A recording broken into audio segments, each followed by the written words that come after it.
د دین د زده کړې او د علم د زده کولو په مجلس کې یو بل ته مخامخ کیږو او یو بل سره یوځای کیږو او دا د الله رب العزت په لویو نعمتونو کې لوی نعمت چې انسان له توفیق ورکړي او طاقت ورکړي د دیندارۍ د الله رب العزت ډېر مخلوق دی بېشماره زمونږ په بدنونو کې زورور او زمونږ په ښایست کې ډېر په مال کې ډېر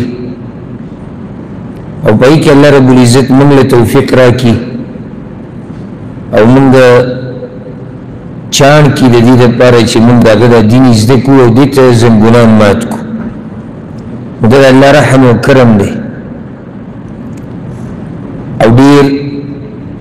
په قبرونو کې پراته مړي دا ارمانونه کوي او غواړي دا چې دنیا ته واپس راشي او د الله رب العزت بندګي وکړي او الله موږ له دومره ژوند راکړو چې بیا یو پیر په دې مبارک مجالسو کې کینو او بیا د الله دین یو پیر اورو او بیا یې بیانو نو دا د الله لوی احسان دی په موږ باندې او الله یې د مرګه پورې موږ د دین سره تړلي وساتي نصیحت د زړه نه اول خپل ځان ته او بیا مسلمانانو وروڼو او خویندو ته هغه ده که تاسو دې خبرې ته سوچ کړی چې د دې کال د رمضان څومره زر تیر شو بلکې ابو ورځ مې سوچ کوو ما دومره زر تیر شو چې موږ ته داسې ښکاري نه چې رمضان راغلی او بیا تیر شو دا پرېږدي چې موږ داسې وایو چې رمضان راغلی او ډېر زر تیر شو یعنې دا راته ښکاري نه چې رمضان راغلی او تیر شو داسې نه ښکاري او بیا په هغې پسې د اختر د میاشتې 19 ورځې تېرې شوې نو بله میاشت ختمېدو واله او څومره جاهلان به خوشحاله چې میاشت تېره شوه تنخوا به راځي او د پلاني کار ورځې نږدې شوې او هغه ورځې نږدې شوې او دومره نږدې شوې او دا وشو او دغه وشو او بچی مې لوی شو او لمسی داسې شو او زکات او هغه بره څومره جاهلان به دې ته خوشحاله وي جاهلو ته به دې وي چې دې صرف د یوې نقطې ته خوشحاله دی خو دې طرف ته نه ګوري چې دا ورځ او شپې چې تېرېږي نو زما او ستا ژوند کمیږي او زما او ستا ژوند چې څومره کمیږي دومره موږ الله ته نږدې کېږو دا خبره په عربۍ کې ورته تصویف ویلی کېږي دا چې سړی وایي زه بیا به یې وکړو زم دا ژوند دومره زر تېرېږي په دې کې دا خبره ډېره نامناسب ده چې بیا به یې وکړو ته د ژوند د تېرېدو ته وګوره د حالاتو ته وګوره په دې کې یو سړی بیا به یې وکړو دې ټکي زمونږ دیندارۍ ته انتهایي نقصان رسولی دی زه خپل ځان یادوم د هغې نه بعد بل یادوم زمونږ دیندارۍ ته چې ډېر لوی نقصان رسېدلی دی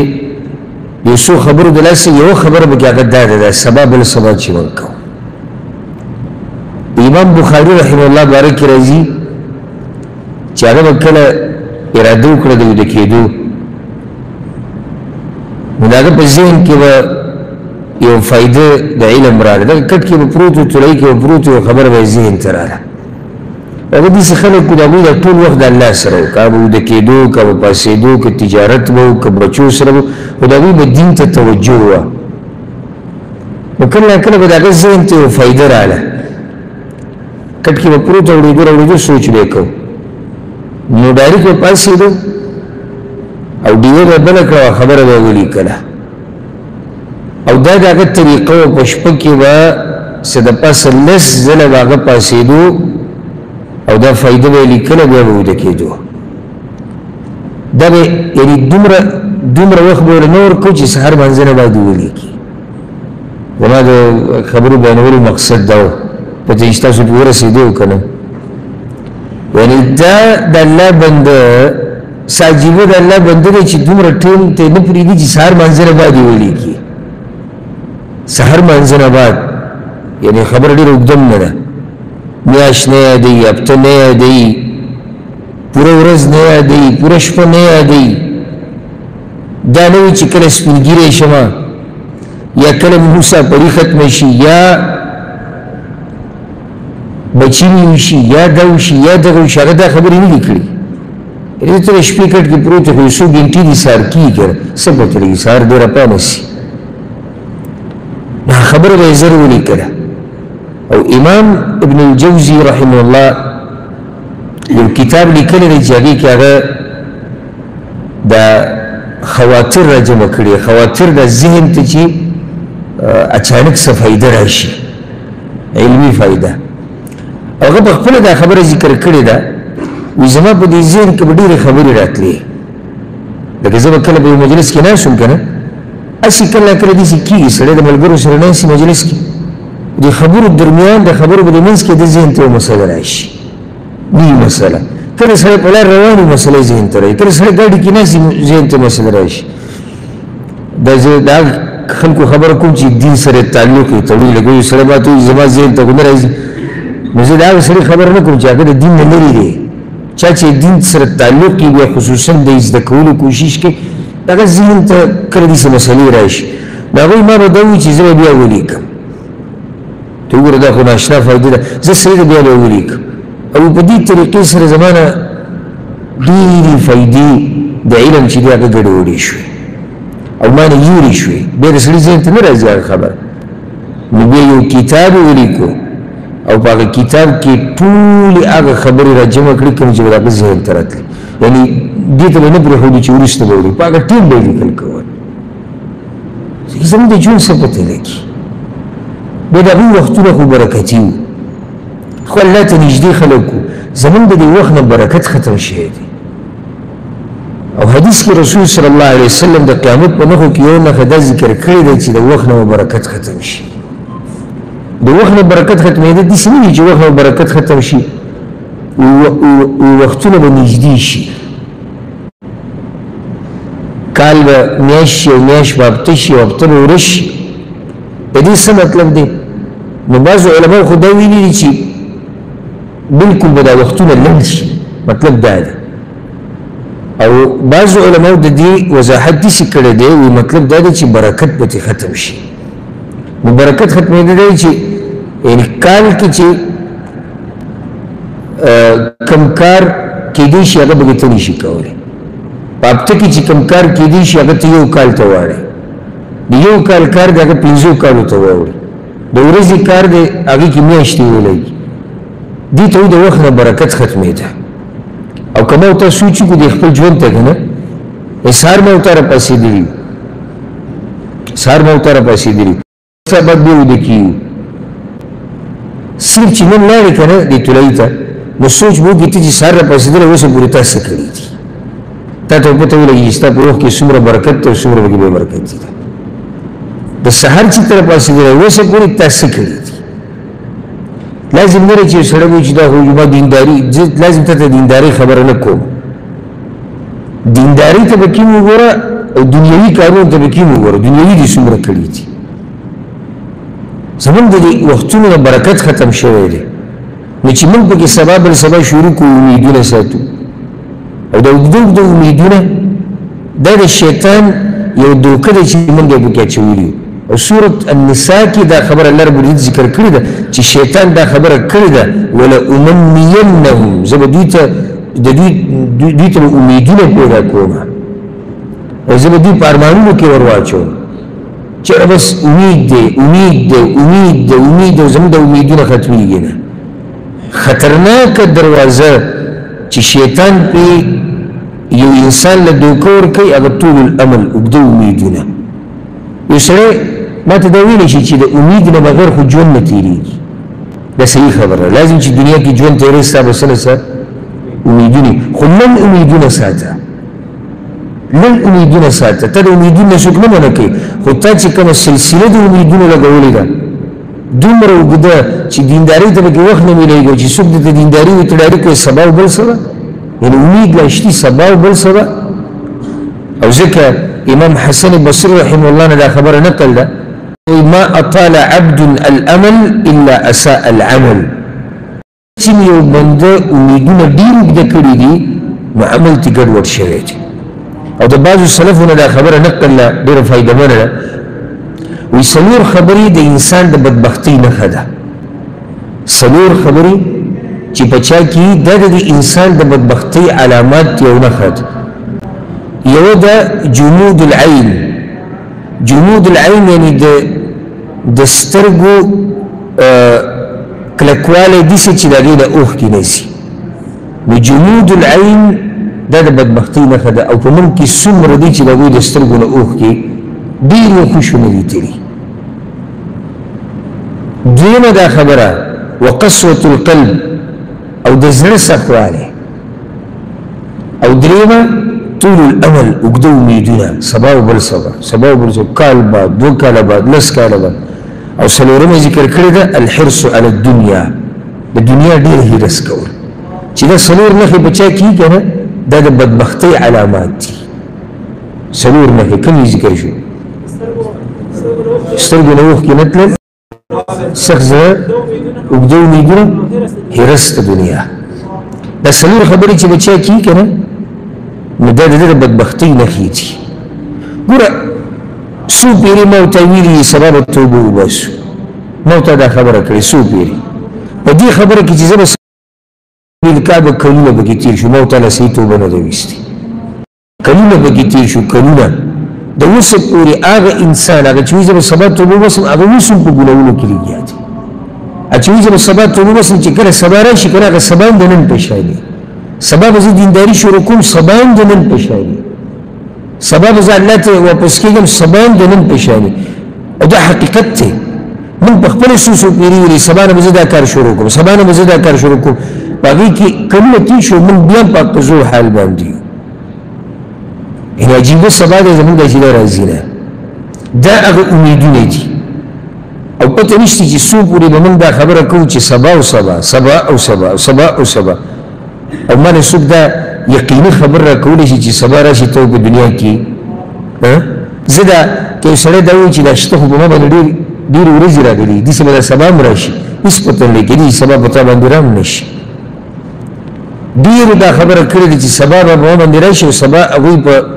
قبرونو والا منځ کې پراته د دنیا نه تللي دي او که بیا ته په آخرت کې او د دنیا نه کونه بعد نصیحتونه قبله او الله ته ځان نږدې کړې هغه ته فایده نه درکړي الله رب العزت د قیامت په باره کې دا خبر په سورة الفجر کې کړې ده چې په هغه ورځ به انسان نصیحت ډېر ښه قبلوي دا چې نن په قبلولو کې موږ کوتاهي کوو که نه دا نن چې موږ په کومه دیندارۍ کې کوتاهي کوو دې ته به د قیامت په ورځ دا انسان ډېر په اسانۍ باندې غاړه ایږدي او دې ته بلکل تیار به د سره به دا ویلي چې سبا او بل سبا د سره به څه عذر نه بیانوي الله رب العزت وایي وأنى له الذکرى خو په هغه ځای کې به دته نصیحت قبلول فایده نه ورکوي دقه به وایي چې یقول یا لیتنی قدمت لحیاتي اوس دې حسرتونه او ندامتونه کوي خفګانونه کوي په هغه عمر باندې چې هغه تېر شوی دی په هغه ورځو باندې چې هغه د الله په نافرمانۍ کې تېرې کړي او دوی وایي سبا به زه ځان برابروم او سبا به ځان برابروم او دا ژوند دقه شان روان دی څنګه چې دا رمضان تېر شو که نه او 2000 تېر شو چې موږ پوه ونه شو زموږ ګوره ټول ژوند داسې روان دی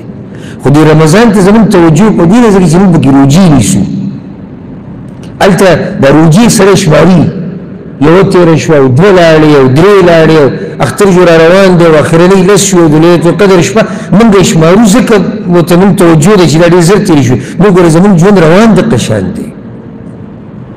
ته د دې دغه به شروع کړه د کرونا دا نږدې چې تېره شوه ستا څه خیال دی کرونا تېر شوي کال به 4 کاله سره پاسه یعنې تقریبا به تېر شوي دي یا څه کم یا سره پاسه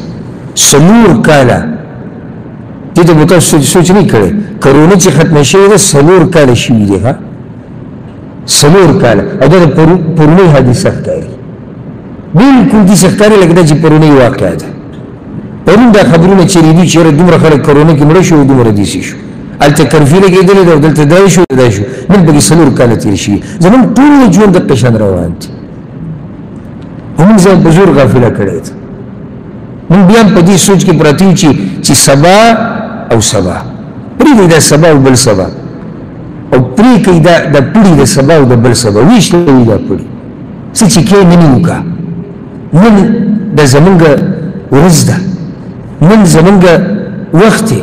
سبا به توبه وباسم سبا به د شپې تهجد کوم سبا به قرآن یادو سبا به د منځه خیال کوم څو پیري ما ورته دا خبره کړې ده من ورې کړې دا خبره من پاک زو حال باندې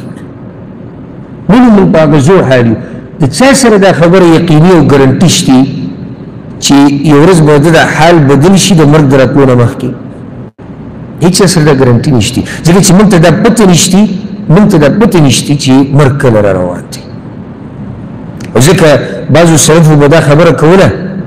وي د جهنمیانو دا چغې چې دي که نه دا چغې د دې لویه وجه او د جهنمیانو د ارمانونو او افسوسونه چې به په جهنم کې کوي د هغې یو لویه وجه هغه تسویف و سبا بل سبا دې جهنمیانو ټول عمر سبا بل سبا کړی دی سبا به یې کوم سبا به یې کوم سبا به یې کوم پای کې ورسېږي کوم ځای ته پای کې ورسېږي جهنم ته اوس که هسې سوچ پکې کوو ځواب دې خبره کې ورک سوچ وکړي که موږ ته داسې وویلی چې سبا به مرې که موږ ته یقیني وویلی شي چې سبا به مرې زه تاسو نه تپوس کوم ته به را توبه لیټ کړي که تا ته دا وویلی چې سبا به مرې نن به تهجد کې که نه به کې کله سبا ته برېږي نن به یې کې که تا ته دا وویلی چې ته سبا مرې نن به صدقه کې که نه سبا ته برېږي نن یې کې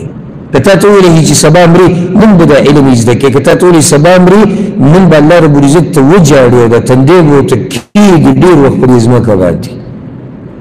که تا ته یقیني دا وویلی چې ته سبا مرې نو زما او ستا خو پته نه لګي کېدای شي سبا مرې کېدای شي سبا مرې نو مقصد د خبرې هغه دا دی چې ته هر وخت ځان تیار ساته که تا ته وویلی شي چې سبا مرې نو ته ووایي چې صحیح ده که سبا مرم زه به سبا هم دقسې کوم کوم چې نن کوم دا ډېر مشکل جواب د موږ ورکولی نه شو خو چې سړی کوشش وکړي او ځکه سبحان الله پخوانو علماو کې سلفو کې یو عالم تېر شوی د عبدالرحمن بن مهدي رحمه الله هغه به د حماد بن سلمه رحمه الله باره کې یو حماد بن سلمه مشهور امام دین وي که چېرته حماد ته چا ویلی وی که نه چې ته سبا مرې یقیني خبر د الله له طرف نه راغلی وی چې ته سبا مرې نو هغه په دې خپل عمل کې څه زیاتی نشو کولی ولې نشو کولی نن هغه عمل یې داسې و چې هغې کې نور څه کېدو نه یعنې که ده ته ویلی شوی نه چې ته سبا مرې دې پکې څه تبدیلي نشي راوستی دې طریقې سره سړی ژوند تېری که موږ خپل ژوند برابر کړو که نه الله ته ځان نږدې کړو سړی راته وایي ته سبا مرې نو زه ته هم صحیح ده که نه مرم به ما خو توبه نه مې ایستې ده زه به سبا هم دقه شان ژوند تېرم که ما ته ژوند میلاو شي زه د مانځه پابندي کوم که سبا ما ته ژوند میلاو شي زه دقه پابندي کوم څه تبدیلي خو پکې نه راځي کوشش به په دې دیندارۍ کې نور د ترقۍ کوم هیڅ چا سره دا یقیني خبر نشته چې دی به سبا یې او که نه وي او امام حسن بصري رحمه الله نه یو ناشنا قول نقل دی او دا په دې زړه ولیکئ په زړه هغه وایي ایاک والتسویف ځان ساته د دې سبا بل سبا کولو نه بیا وایي فإنك بيومك ولست بغدك ستا ژوند دقه دی دا نن چې کوم دی سبا نه ستا صحیح ژوند یقیني کوم یو دی دا نننی سبانه نه دی نو بیا وایي که سبا درته میلاو شو که سبا دله بالفرض الله تعالی سبا درکو نو سبا هم داسې ژوند تېر کړه لکه څنګه چې نن تېری دا ډېر ژور نصیحت دی ګوره ښه ډېر ژور نصیحت دی وایي ستا اصل ژوند دا نن دی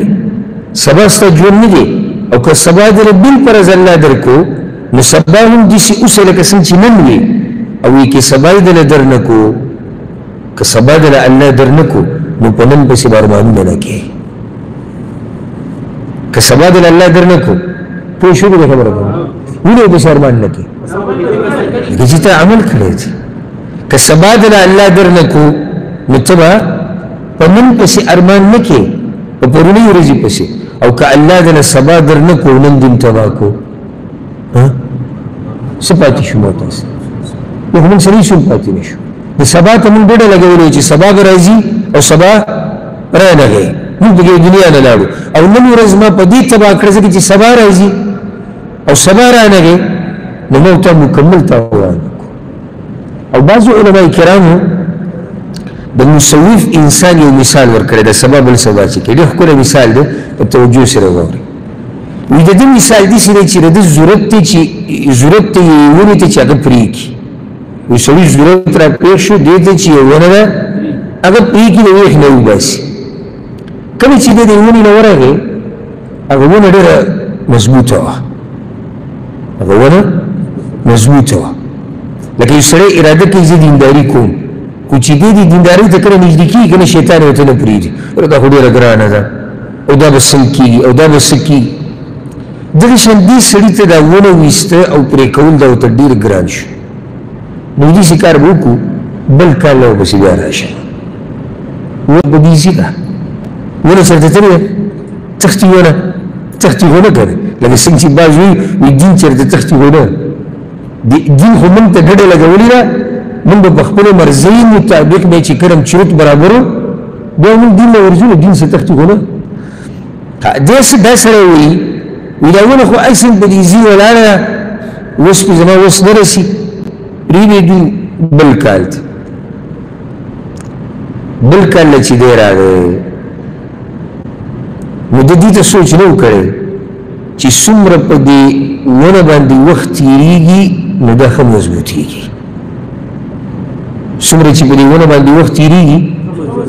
ښه مضبوطېږي او دې ته سوچ دې کمکل نه دی کړی او څومره چې د ده عمر ډېرېږي دی کمزوری کېږي نو که ده تېر شوي کال دا ونه لرې کړی دی نو بدن هم برابر ونه کمزورې وه په نسبت د دې کال که چې څومره په ونه باندې وخت تېرېږي دومره هغه مضبوطېږي دومره جړ ښه کلکېږي نو ده څومره تاوان وکړو دو خبرو ته دې قمقل سوچ ونه کړو چې را روان کال نه خو دا ونه به داسې نه ایسم چې وسته دویمه روان کال له به زما وډوکي هم داسې نیسم چې نن دي دا ډېره د سوچ خبره ده مونږ چې وایو چې سبا بل سبا که نه سبا څه پته لګي او که سبا راغی او ما ورته ووایو نن په شان به وي دا مال چې کوم الله را کړی دی مونږ له مونږ سره شتي نه د دې څه پته نه لګي دې سبا نه دا روغ صحت او حدیث کې راځي که نه چې دا غنیمت وګڼه دا روغ صحت دا نن چې مونږ سره دی د دې سبا هېڅ پته نه لګي د ځواني روانه ده تېرېږي لکه د بادو په شان ختمېږي دا زور په دې اډوکو کې دا به سبا داسې نه وي او قسم پرې ورته خورم چې سړی یوه لحظه محسوسوي کله چې د بدن کې کمزورتیا راځي او موږ محسوسه کړې ده موږ ټولې محسوسو خو ځان یې په زور غافله کړی دی چې نه نه شیشه کې ځان ته وګورو که نه نو په زور هسې ځان دوکه کوو چې نه زه د مخکې نه ښایسته شوی نه یم د مخکې نه اوس لږ تکړه نه یم دا مټې مې لږې غټې شوي نه وي زور را پکې ډېر شوی نه دی دته ښه پته وي چې دی کمزوری شوی یا کمزوری کېږي خو دا هسې د ځان دوکه کولو دپاره دی شیشې ته چې وګوري نو ځان داسې ورته هلکه راښکاره شي او چې بیا پکې ویښتو له رنګ ورکړي او ځان داسې په زور هلک کوي دې ته خوشحاله دا ما ورته هسې ځان په زور دوکه کوو نور حقیقت ما ورته ته ښه پته ده نو سبا به دا اډوکي هم کمزوري سبا به دا بدن هم کمزوری سبا به او سبا کېدای شي دا ژوند نه وي نن ما ورته سره وخت هم شتې فارغه کېدای شي سبا دا وخت نه وي موږ ګوره الحمدلله 2 میاشتې یا سره پاسه 2 میاشتې د الله کتاب ته ناستو ویم الله دې زمونږ قبول کړي روان کله به وي اوس دا موږ ته پته نشته چې په دې ناستو کې یا په دې اورېدونکو کې به د چا د اخرنۍ دوره وه خو داسې موږ سره شته چې د هغوی اخرنۍ دوره بیا یو محنت وکړو وکړو عمل او چا چې دا دې ته پرېښودي چې بیا به یې وکړو او به یې کې یو کال دی په منځ کې څومره لوی قمقلتوب یې کړی دی څومره لوی قمقلتوب یې کړی چې دی به یو کال دی ژوندی دی وګوره الله کتاب ته کښېني یو کال بعد به دی کښېني اراده م ده وي اراده را روان کال له مې ورته وایي څه به اراده ده روان کال له کال یعنی معمولی قصه هم نه لګي داسې نه وي چې ورځ بعد یا هفته بعد یا ګنټې کال بعد به زه کښېنم دا قصې پرېږدئ دا سبا بل سبا ومونږ دا سفر نه دی کوم چې موږ روان یو پکې سبحان الله ناشنا سفر په دې دی چې دا په یو حال نه ودرېږي لکه دنیا کې چې موږ کوم سفرونه کوو په دې سورلۍ باندې هغه کله موږ ودرو موږ یې ودرو په لاره کې ګاډی سټیټ ته ویده شو سفر ودرېږي که نه ودرېږي خو د آخرت ته چې کوم سفر دی دا سره ودرېږي موږ پکې ویده شو یعنې عجیبه ده موږ پکې ویده شو اته ګنټې یو سړی ویده پروت وګوره سفر روان دی موږ پکې ویښ شو سفر روان دی که ولاړ یو سفر روان دی که کینو سفر روان دی که رورو روان یو سفر روان دی که منډه وهو سفر روان دی که خوراک کوو سفر روان دی که څښاک کوو سفر روان دی الله اکبر دومره عجیبه سفر دی زموږ ته چې یو حال نه ودرېږي او څومره ارمان کوو موږ وایو چې لږ ودرېدی کوو نه ارمان دا کله چې سړی په طاقت کې په زور کې په ځوانۍ کې د ده لوی ارمان دا دی چې زما دا ځواني دقه شان پاتې شوې پاتې کېږي شئت ام ابیت که ته غواړې که ته نه غواړې دا سفر په تا روان دی ښه څومره سړی خیال وکړي کله سړی داسې وکړي یعنې زه په ډاکټر پیسې او دوایانې او کریمونه او چې د دې دا ځواني څه نه څه څه شي پاتې شي لکه پاتې شي لکه اوږده شي اوږدېږي نه اوږدېږي دا ناشنا سفر کې مو ته روان د کومې ورځې نه د کومې ورځې دا رحله او دا سفر د هغه وخت نه شروع شوی دی د کله نه چې موږ د میندو د خېټو نه راوتي یو دنیا ته یو سړی راووتو د یو ماشوم د مور د خېټې نه راووتو او چې کله راووتو په ژړا شو ځکه چې د یو ځای نه جدا شو چې په هغه ځای کې د یو څو میاشتې تېرې کړې بیا د دنیا سره دومره عادت شو د دنیا هغه رڼاګانې ولیدې چې طبیعت یې پکې برابر شو او بیا پکې روان روان روان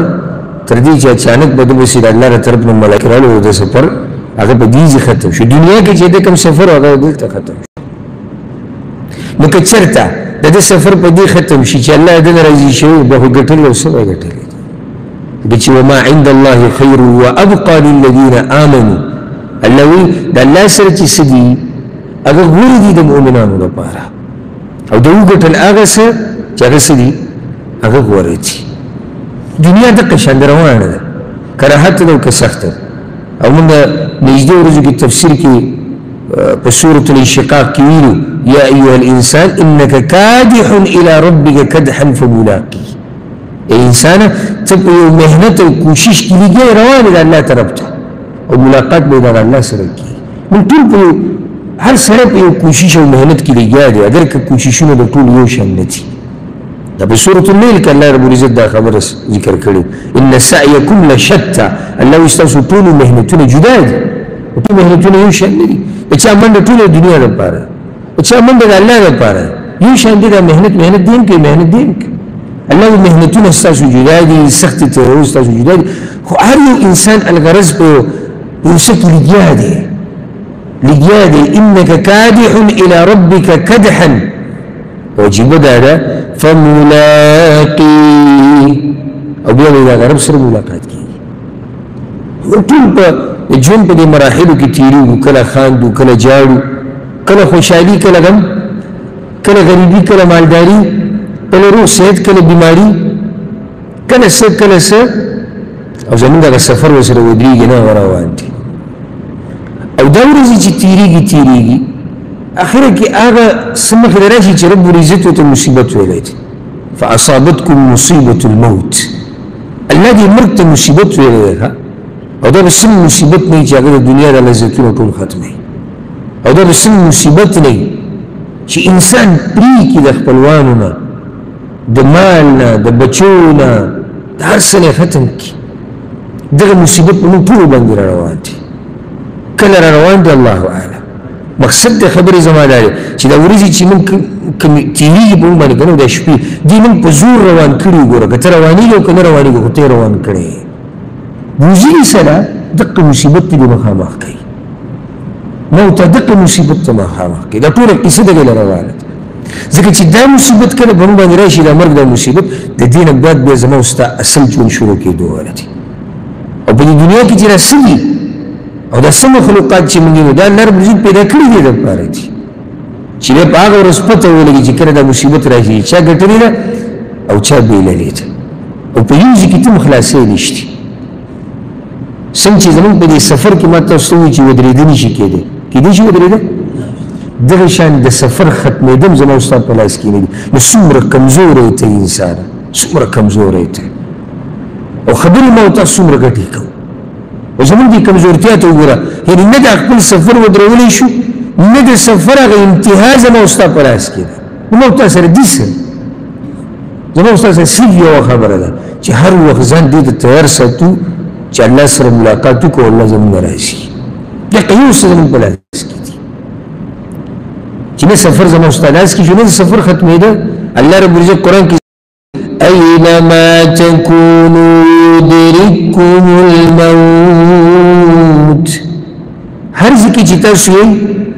مرګ په تاسو پسې راځي ولو کنتم فی بروج مشیده اگر که تاسو په مضبوطو قلاګانو کې ځان پټ کړئ بیا هم دا مرګ په تاسو پسې راځي خلاصې د مرګ نشته نو چې خلاصې نشته بیا د دې لپاره تیاری پکار دي هغه ځای ته د کوزېدو نه مخکې زه غواړم چې زما زړه او بیا ستاسو زړونه هغه په دې خبرو سره نرم شي الله ته توجه ځان برابر شي غفلت اسمان سره خبرې کوي غفلت زمونږ قسم پرې ته خورم چې هغه د اسمان سره خبرې کوي او هغه خبره هغه وصیت او نصیحت د جبریل علیه السلام محسوس وپیری بیان کړی هغه وصیت او نصیحت د جبریل علیه السلام رسول صلی الله علیه وسلم ته عش ما شئت فإنك میت څومره ژوند چې تیرې کا خو یاد ساته ته مري واحبب من شئت فإنك مفارق او د چا سره چې محبت کې کوا خدا خبر یاد کړه چې یو ورځ به ته جدا کېږي واعمل ما شئت فإنك مجزي به او چې کوم عمل کې کوي خدا خبر یاد ساته چې دې به تعالی الله بدله درکړي دا نصیحت په دې ځای باندې موږ لیکل پکار دي عش ما شئت فإنك میت ژوند تیرې کنه او د خپل مرزي مطابق تیرې وای ته څه زنجیرونه خو نشي اچولی میو عالم الله په دې مکلف کړی دی چې هغه خلکو ته زنجیرونه اچوي راکاږي دی او نه دغه اوس زموږ شتي وسره وینا زه خپل ژوند تیروم ما کې ولیاذ بالله د دین څه کار دی د علماو څه کار دی زه به خپلې مزې کوم کوه خو بیا مزو نه بعد څه دي بیا هم مرګ دی که ته دینداري کې هم مرګ دی او که ته بېدیني کې هم مرګ دی اوس که د بېدینۍ د لاسه موږ د دې مرګ نه خلاصېدی شوې اوس یې د زور باندې بېدیني نه ورکړی چې د مرګ نه ځان بچ کړو او الله ته به نه مخامخ کېږو خو که ته دینداري کې او که ته بېدیني کې په هر حال کې ته خپل رب ته مخامخ کېږي بیا ولې موږ ته دینداري نه کوو بیا ولې موږ ته هغه لار نه رانیسي چې په هغې سره الله رب العزت راضي کېږي بیا ولې موږ ته د دغه قبر دپاره تیاری نه کوو دا زموږ د ایمان د یقین دی تر دې چې په دې کې زموږ سره د کافرانو اتفاق دی چې دا مرګ به موږ ټولو باندې راشي او هغه قبر رسول الله صلی الله علیه وسلم د هغې مبارک ما رأیت منظرا قط والقبر افظع منه ما وایي د قبر په شان هیبتناک ځای چېرته نه دی لیدلی وایي دا د رسول الله صلی الله علیه وسلم خبره ده چې کله په هغه قبر کې موږ ته کېښودی شو بیا زموږ هغه سوال کېږي زما سوال ستاسو نه دا دی زموږ به څه حالي جواب به مو ورکړو چا ته پوهېږي جواب به ورکړو او که جواب ورکوو نو څه جواب به ورکوو جواب نه بعد به زما ستا نتیجه هغه به صحیح او سبحان الله داسې امتحان دی د دنیا دا چې په دې کې دوه موقع نه میلاویږي عام په دنیا کې چې کوم امتحانونه اخیستل کېږي د دې بیا هم موقع میلاویږي یو موقع دوه پکې بیا هم ورکوي شاګرد له استاد موقع ورکوي زه خیر دی بیا به امتحان ورکړي او ډېره ګټه خبره هم نه ده که پیل شي یو کال تېرول دي بیا به مخکې لاړ شي خو دا داسې ناشته امتحان دی چې دې کې بل موقع نه میلاویږي بله که که چېرته بله موقع پکې میلاوېدی نو زما او ستا دا ډډه لګول بیا هم مناسب وو بیا هم زما او ستا دا ډډه لګول مناسب وو چې دې پیر له به خپله منماني وکړو دی پر لبا خپل مزی واخلو دی پر لبا مزی و چرچیو کو عیش و عشرتو کو چی کل بلا موقع ملاو شو بزن برابر کو خو بلا بکی موقع نشتی او اللہ رب العزت په سورة المؤمنون کی د مجرمانو اگا ارمان ذکر کرده حتی اذا جاء احدهم الموت وکره چی پدوی کی تل مرگ رایشی سوی قال رب رجعون یا اللہ ما واپس کا چیزیں نیک اعمال کو خو بلا موقع نشتی ذکر اللہ وی خبر چی دے دے کئی یہ خبر سے اعتبار نشتے اللہ وی ومن ورائهم برزخ الى يوم يبعثون اللہ اخواد برزخ جو شروع کی دو رہے سے گب گنے چی تب چلی ہوئی چی اللہ ما دنیا تا واپس کا اللہ وی دنیا تا رہوی دا امتحان عجیبه بس دی چی دا یو پیر دی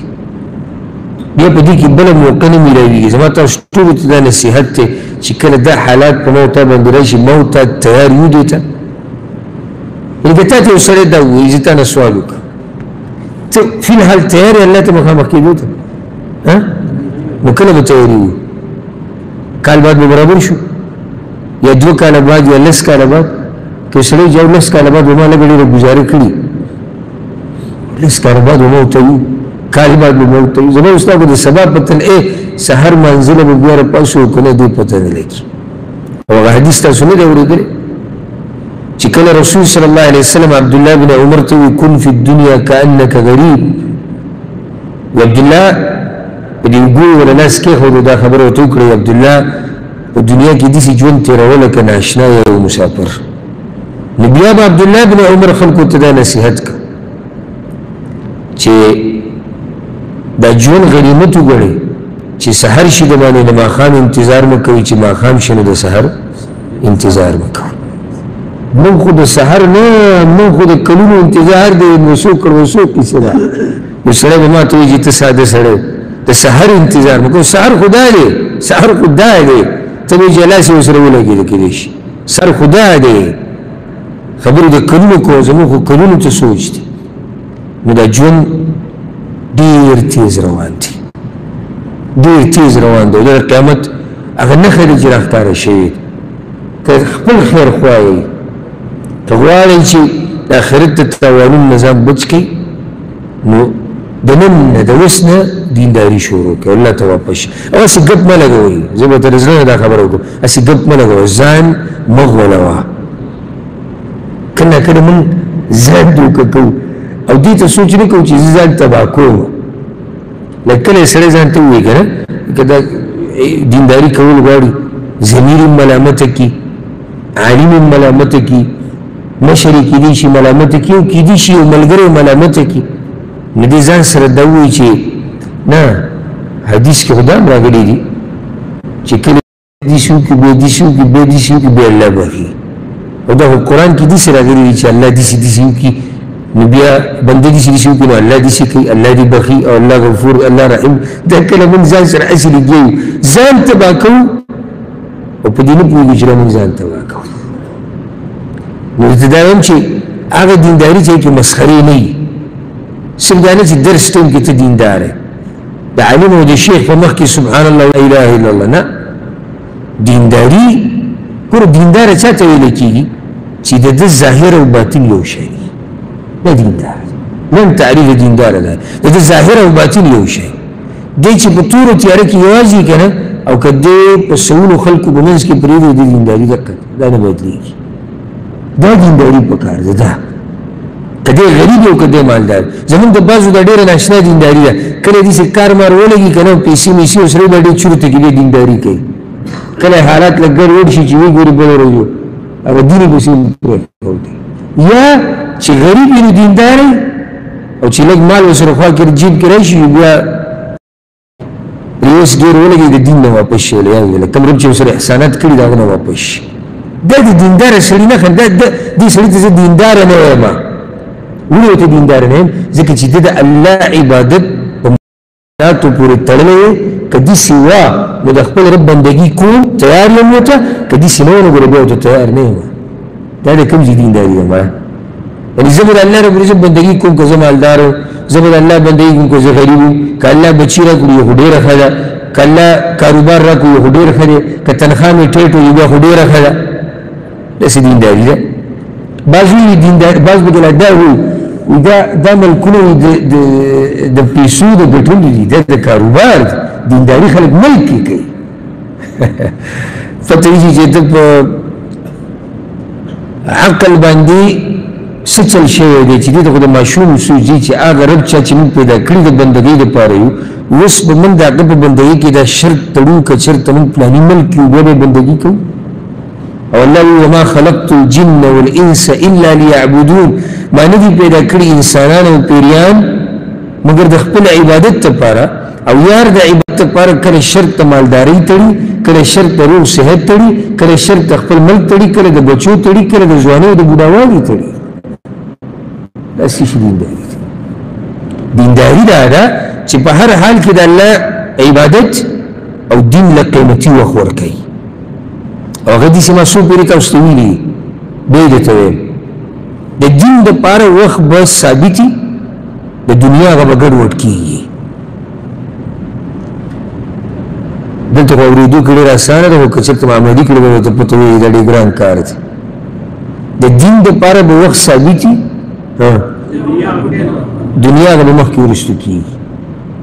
نو رواج دا دی، رواج عام دا دی چې د دنیا دپاره وختونه مضبوط ټاکلی شوي دي، دین مخکې وروستو کېږي. یعنې مثال د دیندارۍ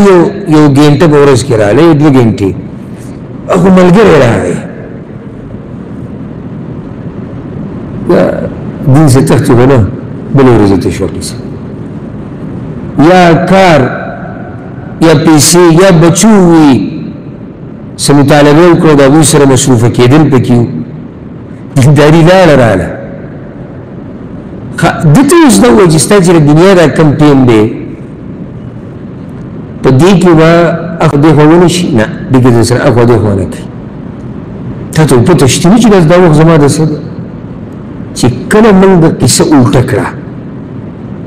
د الله د راضي کولو دپاره وخت مضبوط وټاکو ثابت چې هغه به خوځېږي نه، الا بعض اعذار داسې دي چې هغې کیسه نه کېږي، زه یې خبره نه کوم او نه د هغې تفصیل موږ کوو. او کله که دنیا راله مخې ته نو موږ به دنیا اخوا دېخوا کوو، خو چې د دین دا وخت پکې ګډوډ نه شي بیا به موږ دینداره ګڼلی کېږو. نو کوشش وکړئ الله ته د واپس کېدو د نن نه د وس نه، زما خبره ګوره د سبا نه ده، د نن نه د وس نه الله رب العزت ته واپس شئ او د خپل رب سره یو ربط جوړ کړئ چې موږ باندې مرګ په داسې حال کې راشي چې ملایک موږ له دا زیری راکړي او زموږ دې سات او زموږ دې روح ته دا ملایک ووایي چې راوځه ای پاک روحه، ای پاکې ساه د داسې رب ته رب ته چې هغه تا نه راضي دی، هغه تا ته په غضب کې نه دی. داسې دینداري وکړئ، داسې واپس شئ خپل رب ته. روژه کې چې کوم عبادات هم کړي هغې نه ځان مه پرې کوو. زما امید دی انشاءالله تاسو ټول نیکان خلک یې تاسو به د شوال هغه روژې هم ختمې کړي، خو که چا نه ختمې کړي نو هغه هم په دې میاشت کې یو څو ورځې پاتې دي. دا زمونږ هغه دینداري نه ده، یو مثال دی. دا 6 ورځې بیا هم د دنیا د لاسه روژې نه شي نیولی، هغه نور په دې روي ځکه چې هغه د اسلام رکن دی، یعنې که هغې کې څه ګنجایش کېدو نو هغې کې موږ اخوا دېخوا کړی دی. دا زه حقایق وایم که څوک خفه کېږي الله دې په خوشحالوي، الله دې خوشحالوي. که هغې کې ګنجایش کېدی د دنیا لپاره به پکې موږ څه ګوتې نه ووالي، خو هغې کې څه کېږي نه هلته رکن دی، رکن دی. او بیا پښتنو پکې دا خبره مو راچولې ده، ډېر پښتانه داسې هم دي چې هغوی دې روژې کې دې ته سوچ نه شي چې زه پې الله راضي کوم، خو دا خلک به څه وایي چې دوی لوی سړي ته وګوره روژې نه یې نیولې. هلته پکې پښتو غیرت هم راشي. اوس چې دا شپږ روژې دي او د دې نیول سنت دي نو زموږ حال ته وګوره. دا زموږ دینداري ده. دا په یو نږدې ښه مثال بیان شو چې کله موږ ته پته ولګېده چې دا روژې نیول لازم نه دي نو بیا زموږ ته ډېر هم بیا نه لګي. لکه دغه روژې چا نه یې نیولې ویې نیسئ، هغه د قرآن هغه خپل ورد مه پرېږدئ، بیا که دا روجې ختمې شوې هفته کې 2 روجې که الله طاقت درکړی که دغه نه میاشت کې 3 ورځې روجې نیسه هغه صدقې هغه خیراتونه هغه روجمات چې خلکو له چې ورکول هغه د خیر کارونه مه بندوئ هغه درسونو کې شرکت هغه ورځو کې 5 ګنټې ناسته وه اوس کمه ګنټه یا ګنټه ناسته وئ نو چې څه دې ته د دغه دیندارۍ نه واپس کېږي دا ډېره خطرناکه نښه ده ځکه چې علما کرام د عمل د قبلېدو نښې ذکر کوي یوه نښه پکې دا ذکر کوي وایي که په عبادت پسې دې دیني حالات برابر شو او ترقي دې کوله نو دا یو قسمه زیری دی چې الله د هغه عبادت قبول کړی دی او که په شا روان شوې نو بیا وویرېږه کېدای شي الله رب العزت ستا هغه عمل نه قبول کړی نو دا نصیحت ټولو ته ابتدایي درس په دې د درسونو په دې مبارکه سلسله د دې په دې سر کې چې بیا دا سلسله شروع کېږي او موږ راواپس شو د الله طرف ته او توجه ورکړو دې دین ته د دې زده کولو ته او د دې پرچار کولو ته د دې خورولو ته او په دې باندې عمل کولو ته توجه ورکړو او انشاءالله د درسونو سلسله به هم ترتیب باندې هغه ورځې وي د تفسیر درس د سوالاتو جواباتو نشست د عمدة الاحکام درس دا که ما تاسو ته پوښتنه کوم کې تاسو نه یې تاسو ډیر ته بګدا پته مې کم درسونه وایي عمدة الاحکام درس د بسل درس راځي رحیق الازهار د مؤمن بنده خوونه د صحابه کرامو سیرت کوشش وکړو ان شاء الله کله جون راکو نو عمر کا ترتیب باندې درسونه امداغ زین نو شروع کو بکم زین باندې چې اخري خبره ختمه کړي او دا ګور سوره د الله اوچت نعمت ته چې بیا موږ غزي تر ورسې بکم چې خبره ختمه کړي دا بیا موږ له جون راکې مېدینه فائدہ والی دې موقع دې موقعه فائدہ والی دا غنیمت وګڼي او ډېر ملګری ودی چې هغه خبرونه لري نه وی چې درسونه شروع شي دي ځکه چې ډېر ملګری ورونه خويندې دي سیم دي چې هغه دا نت او دا موبایل دا ډېر نه استعمالي نو تاسو له خبر ورکړئ خیر صدقه جاریه ده که چېرته الله رب العزت ستا په واسطه باندې یو بنده ته هدایت ورکړي ته وګټل او سمه ګټه دې وکړه او دې ته ډېرو ملګرو سوچ نشته د ډېرو ملګرو ما د شمار یو څو ملګري زه پېژنم چې هغوی کوشش کوي چې دیني مجالسو ته ځان سره نور مسلمانان راولي شمار نور به د داسې ډېر دي چې موږ دعا کوو نو چې یا الله دې اوس مضبوط وساتي دې ورکړي چېرته باقي خو را پرېږده نو کوشش کوي چې ځان سره ملګري راولي او کوم ملګري چې د درسونو به راتلو اورېدو دپاره او نه دي خبر نو